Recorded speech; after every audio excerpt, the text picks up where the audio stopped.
బాలయ్య బాబు గారు నిన్న తన ప్రచార యాత్ర అయితే మొదలుపెట్టారు గదా! సో, దానిలో భాగంగా కదిరి తర్వాత సాయంకాలానికి పుట్టపర్తి అయితే చేరుకున్నారు. పుట్టపర్తిలో కూడా ప్రజలు నీరాజనం పలికారు బాలయ్య బాబు గారికి. ఆ జనసంద్రం చూస్తా ఉంటే బాలయ్య బాబు గారి క్రేజ్ రాయలసీమ ఏరియాస్‌లో మామూలుగా ఉండదు అనేంతలా అనిపిస్తా ఉంది మరి. సో, బాలయ్య బాబు గారు చేసినటువంటి ప్రసంగం కూడా అందరినీ ఆకర్షించింది. అండ్ బాలయ్య బాబు గారు జనాలలో ఉత్సాహం కూడా నింపారనమాట. అండ్ బాలయ్య బాబు గారికి సంబంధించి ఇవాళ ఎక్కడ, ఏంటి, షెడ్యూల్ ఏంటి అనేది కూడా మరో వీడియో ద్వారా తెలియజేస్తాను. ప్రెజెంట్ మీకు స్క్రీన్ పైన పుట్టపర్తి ఏరియాకు సంబంధించిన ప్రచార యాత్రకు సంబంధించిన కొన్ని ఫోటోస్ అయితే డిస్ప్లే చేశాను. సో, అండ్ కదిరికి సంబంధించి ఆల్రెడీ వేరే వీడియోస్‌లో కూడా అప్లోడ్ చేశాను. కావాలంటే ఒకసారి ఛానల్‌లో ఉంటాయి.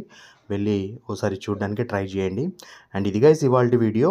And for more related videos please subscribe to our channel. That's all for today. నేను మీ వెంకట్ యాదవ్. Bye guys.